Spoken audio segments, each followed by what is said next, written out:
बिस्मिल्लाहिर्रहमानिर्रहीम। अस्सलाम वालेकुम नाज़रीन, आप यूट्यूब चैनल देख रहे हैं। मैं इमरान खान हूँ। एक स्टेटमेंट दिया शहबाज शरीफ साहब ने, वो स्टेटमेंट मैं आपको सुनाता हूँ, फिर आपको बताता हूँ कि एक्चुअली ये स्टेटमेंट किस नौइयत का है। शहबाज शरीफ कह रहे हैं मेहनत करें तो हिंदुस्तान के बाप को भी पीछे छोड़ देंगे। ये जनाब मोहतरम शहबाज शरीफ साहब फरमा रहे हैं।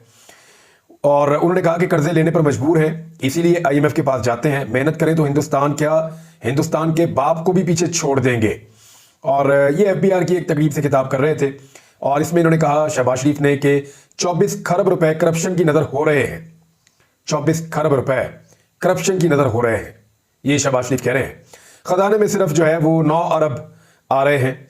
करप्शन की वजह से हम कर्ज की जिंदगी बसर करने पर मजबूर हैं। फिर शहबाज शरीफ साहब ने बहुत बड़े बड़े जो हैं वो जुमले बोले हैं। अब मैं जरा कुछ फैक्ट्स आपके सामने रख देता हूं, लेकिन उससे पहले आपने कभी सुना है किसी को पुरानी फिल्मों के अंदर या नई फिल्मों के अंदर मैं तुम्हारे लिए आसमान से तारे तोड़ लाऊंगा? आज तक लाया कोई तोड़ के? वो जिसके साथ वादा किया जा रहा होता ना, उसको भी पता होता है तारे तूरे कोई नहीं तोड़ के ला सकता, गाड़ी सुना रहा है।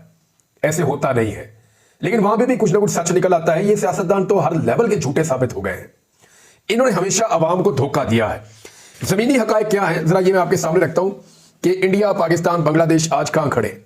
लेकिन शहबाज शरीफ जिसका ये स्टेटमेंट है कि इंडिया के बाप को भी पीछे छोड़ सकते हैं अगर मेहनत करें तो ये खानदान कितनी मेहनत कर रहा है और कब से मेहनत कर रहा है, ये जरा आप डाटा देखिए। वज़ारत आला पंजाब जो है वो इस खानदान के पास 6 मरतबा आई है और इस खानदान के 4 मुख्तलिफ अफराद वज़ारत आला के ऊपर, यानी एक ही खानदान के अंदर से वज़ारत आला के ऊपर 4 मुख्तलिफ अफराद विराजमान रहे हैं।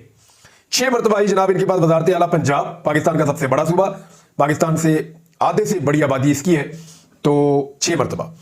वज़ारत उस्मा, वज़ीर आज़म पाकिस्तान इस खानदान से बने हैं 5 मरतबा। 2 मरतबा छोटे भाई, 3 मरतबा बड़े भाई। इस खानदान के इक़्तिदार का जो एक दौरानिया है, अगर आप लगभग अंदाजा लगाएं तो 35 साल पर मुहित है कम से कम, यानी 3 दहाइयों से ज्यादा ये खानदान इक़्तिदार में है पाकिस्तान में किसी ना किसी सूरत में। और आज भी ये खानदान कह रहा है कि अगर मेहनत करें तो इंडिया के बाप को भी पीछे छोड़ सकते हैं।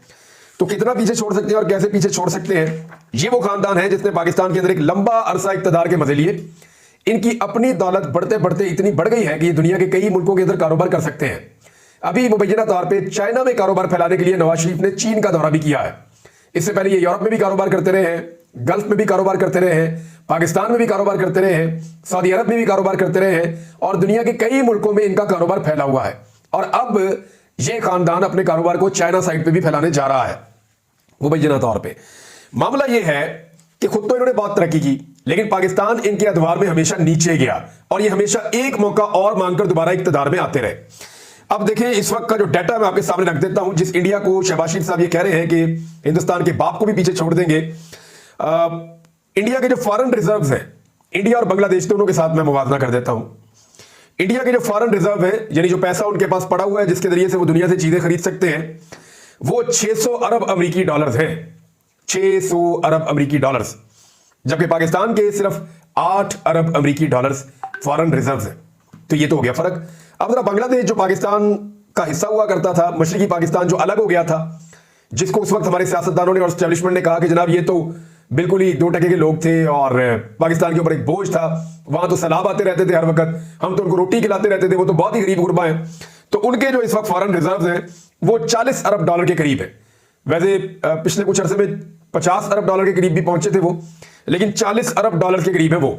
8 अरब हमारे, 40 अरब डॉलर जो है वो बांग्लादेश के और इंडिया के 600 अरब डॉलर्स।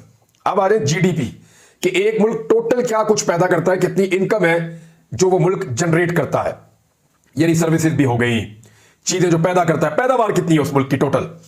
तो इंडिया का जो GDP है वो 3,417 अरब डॉलर्स है। 3,417 अरब डॉलर इंडिया, बांग्लादेश 460 अरब डॉलर और पाकिस्तान सिर्फ 374.7 अरब डॉलर। इतना बड़ा फर्क है इंडिया के साथ पाकिस्तान का। एक्सपोर्ट्स में आ जाए जी, इंडिया जो एक्सपोर्ट्स कर रहा है दुनिया के साथ, जो चीजें बाहर दुनिया को भेज रहा है बनाकर, इंडिया कमा रहा है उससे 765.6 अरब अमेरिकी डॉलर्स। 765.6। पाकिस्तान सिर्फ 28 अरब डॉलर, अभी जो डाटा है 2023 का। और बांग्लादेश 43.55 अरब अमेरिकी डॉलर्स। तो बांग्लादेश इसमें भी पाकिस्तान से आगे, हालांकि बांग्लादेश पुराना एक्सपोर्टर नहीं है, वो इस मैदान में नए आए हैं, लेकिन फिर भी वो पाकिस्तान से आगे निकल गए हैं। फी कस आमदन, यानी इंडियन जो है, इंडिया की तादाद आपको पता है, उनके लोगों की 1.25 अरब से ज्यादा की उनकी आबादी है, बहुत बड़ी आबादी है, पाकिस्तान से लगभग 5-6 गुना उनकी आबादी है। तो उनका एक आदमी एवरेज जो पैसा कमाता है वो 2612 अमेरिकी डॉलर कमाता है। ये उसकी सालाना इनकम है, 2612 अमेरिकी डॉलर्स। और जो वो कमाता है बांग्लादेशी, हर आदमी जितनी इनकम कमाता है वो है जी 2528 अमेरिकी डॉलर्स। और पाकिस्तानी एक जो है वो एवरेज 1471 अमेरिकी डॉलर्स कमाता है। लगभग आप समझ लें कि आधे के करीब है जो पाकिस्तानी कमा रहे हैं इंडियंस और बांग्लादेशी के मुकाबलों में। ये जी पाकिस्तान का और शहबाज शरीफ साहब बढ़ के मार रहे हैं। शहबाज शरीफ साहब का अपना पर कैपिटा इनकम जो है फैमिली का वो तो बहुत बढ़ गया है, लेकिन इन लोगों ने पाकिस्तान के लिए कुछ नहीं किया। अब अगर आप ये डाटा देख ले कि इन्होंने पाकिस्तान के साथ किया क्या है इस फैमिली ने, यानी इन्होंने हमेशा देखा दूसरे का मुंह लाल है ना, तो चपेड़े मार मार के अपना मुंह लाल किया। मैं आपको मिसाल दे देता हूं, यानी वो मंसूबे जो तरक्की याफ्ता ममालिक ने बनाए, ये उन मंसूबों को कमीशनों के चक्कर में मुबैना तौर पे पाकिस्तान के अंदर लाया और उन्होंने यहां पे लाके इंट्रोड्यूस किए। जिन मुल्कों के पास अरबों खरबों डॉलर्स पड़े हुए थे, वो मुल्क तो ऐसे मंसूबे बना सकते हैं जिनकी अवाम अमीर है, और वो उन मुल्कों से, इन मंसूबों से पैसे भी बना लेते हैं, या उनको इतनी ज्यादा सयाहत आ जाती है कि वो उससे ज्यादा पैसे बना लेते हैं। लेकिन इन्होंने ऑरेंज ट्रेन, मेट्रोज, महंगे बिजली के मंसूबे, यानी इस किस्म की चीजें इन्होंने पाकिस्तान में मुतारिफ करवाई जो पैसा कमाने की बजाय हर महीने उनके अंदर पाकिस्तानी कौम अपने खून पैसे की कमाई उन मंसूबों के अंदर लगातार डालती चली जा रही है, और पाकिस्तान को अभी उन मंसूबों का कर्जा भी उतारना है। इनका जो अंदाजे हुक्मरानी है वो भी बड़ा महंगा है। मैं बताता हूं कैसे। अंदाजे हुक्मरानी ये है कि जब भी दौरे पे जाना है बेशुमार लोगों को साथ लेकर जाना है, जब भी दौरे पर जाना है दर्जनों लोग साथ जाएंगे। इख्तिदार में जब भी आए लोगों को नवाज दिया। अभी शहबाज शरीफ ने आने के बाद 4 बोनस दे दिए वज़ीर आज़म हाउस के स्टाफ को, अरबों रुपया खर्च कर दिया बगैर किसी से पूछे। IMF ने भी उसके ऊपर कहा कि यह तो तरीका नहीं होना चाहिए एक ऐसे मुल्क का जो कर्जे ले रहा है। और हालात ये है कि जब, यानी आप लिटमस टेस्ट ले लेना कि शहबाज शरीफ पाकिस्तान को आगे लेकर जाएगा, उम्मीद करनी चाहिए, हमें इंडिया से आगे निकलना चाहिए। लेकिन क्या शहबाज शरीफ आगे निकाल सकते हैं? इसके लिए आपको देखना होगा कि शहबाज शरीफ की कारकर्दगी है क्या। 16 महीने इन्होंने एक चलती हुई हुकूमत के बाद जब इक़्तिदार संभाला तो 16 महीने में इन्होंने पाकिस्तान की मईशत का बेड़ा गर्क कर दिया। जो मुल्क लगभग 5.5 से 6% की शरह से तरक्की कर रहा था, उसके अंदर जो ग्रोथ रेट है वो 5.5% से लेकर 6% के बीच, 5.25% के आसपास या इससे ज्यादा भी ग्रोथ रेट था इमरान खान के दौरे हुकूमत में। 2023 का ग्रोथ रेट क्या था पता है आपको? मैं आपको बताऊंगा, आप हैरान रह जाएंगे। 0.3% आप गूगल करके देख लें तो 0.3% यानी 1%, आधा फीसद से भी कम इन्होंने पाकिस्तान का ग्रोथ रेट कर दिया। ये तो इन्होंने पाकिस्तान को तरक्की दिलाई। पाकिस्तान के जो रिजर्व थे वो 16 अरब डॉलर के लगभग थे इमरान खान साहब के दौरे हुकूमत में। एंड में आकर वो कुछ गिरे, और शहबाज शरीफ साहब के दौरे हुकूमत में आज IMF से पैसे लेने के बावजूद बमुश्किल जो पाकिस्तान के रिजर्व है वो 8 अरब डॉलर से कुछ ऊपर है, यानी वहां तक ये आज भी नहीं पहुंच सके। और हर चीज पाकिस्तान में दुगनी तिगनी महंगी कर दी है, लेकिन फिर भी ये मईशत को नहीं संभाल पाए।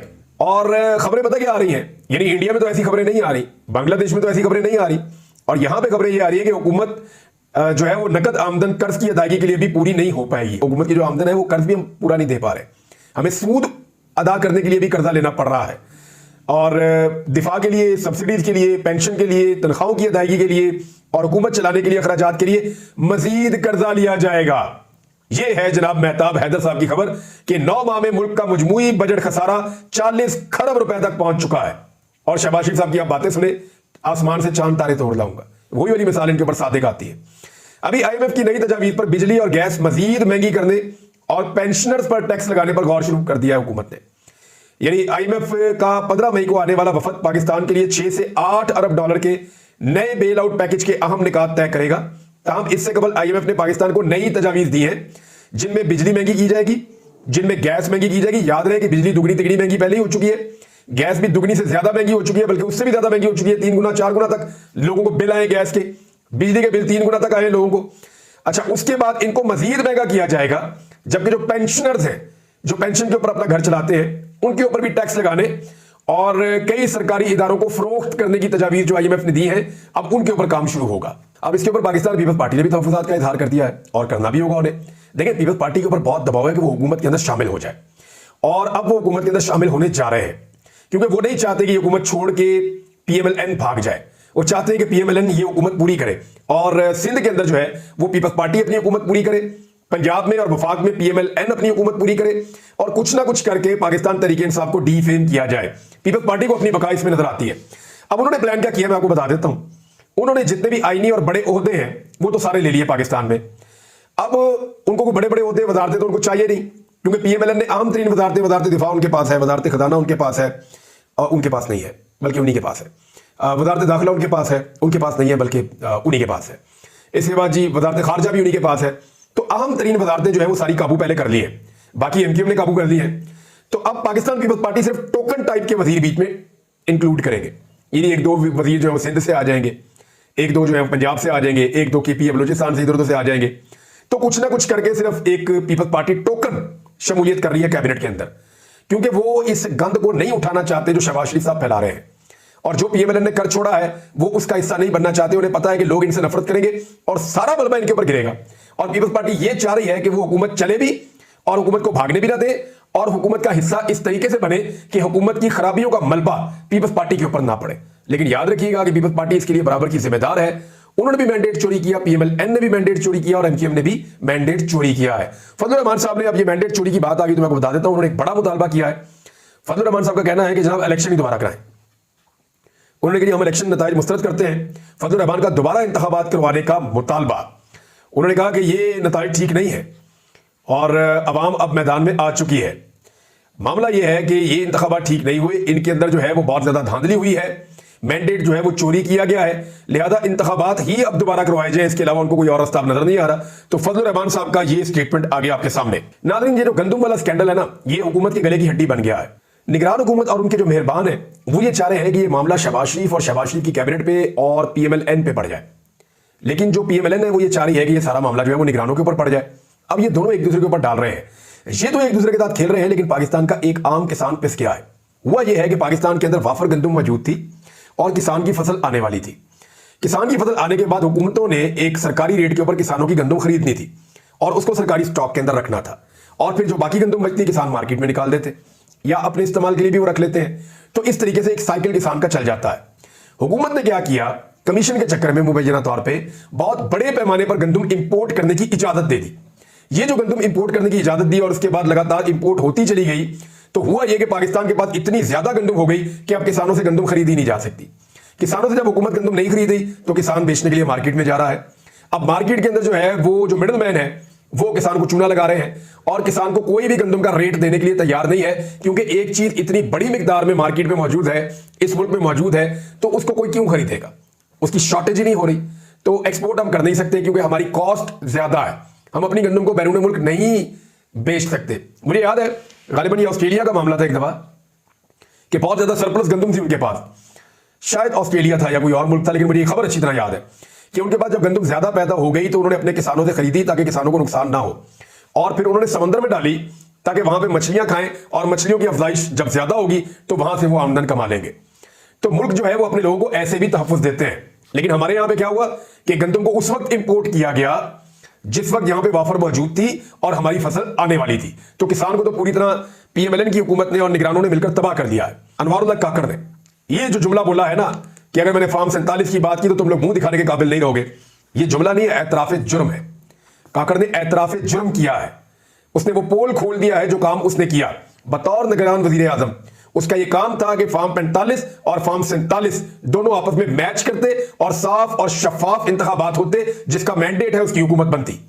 लेकिन फार्म 47 का ताना देकर उसने एतराफ़े जुर्म किया कि आज फार्म 47 कुछ और है और फार्म 45 कुछ और है। तो अल्लाह अल हक है, हकीकत हमेशा सामने आ ही जाती है, कभी छुपी नहीं रहती। अब तक के लिए इतने, अपना ख्याल रखिएगा, अपने चैनल का भी अल्लाह हाफ़िज़।